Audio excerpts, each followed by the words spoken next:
একদিনের কথা, এক বড় গাছের ডালে ছিল একটি ছোট বাসা। সেই বাসায় থাকত এক মা পাখি আর তার ৩টি বাচ্চা। মা পাখি প্রতিদিন সকালে উড়ে যেত খাবার খুঁজতে।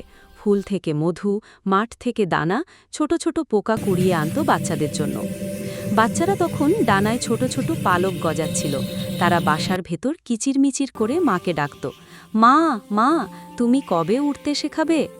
মা পাখি হেসে বলতো, সময় হলেই শিখবি রে সোনা, আগে শক্ত হতে দে তোর ডানা। একদিন সকালে আকাশ ছিল পরিষ্কার, রোদে ঝলমল করছে বন। মা পাখি বলল, আজ তোমরা উড়তে শিখবে।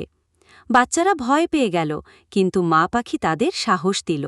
প্রথমে সে দেখালো কিভাবে ডানা মেলে বাতাসে ভেসে থাকতে হয়। একে একে ৩টি বাচ্চাও চেষ্টা করল। প্রথমটা একটু নিচে পড়ে গেল, দ্বিতীয়টা ডালে গিয়ে আটকাল, তৃতীয়টা মায়ের মতোই উড়ে উঠল। মা পাখি খুশিতে বলল, দেখেছ, সাহস থাকলে কিছুই অসম্ভব নয়। সেদিন থেকে বাচ্চারা প্রতিদিন ওড়ার অনুশীলন করত।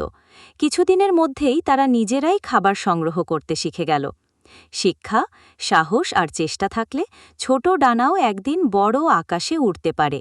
ভিডিওটা ভালো লাগলে লাইক, কমেন্ট, শেয়ার আর সাবস্ক্রাইব করুন।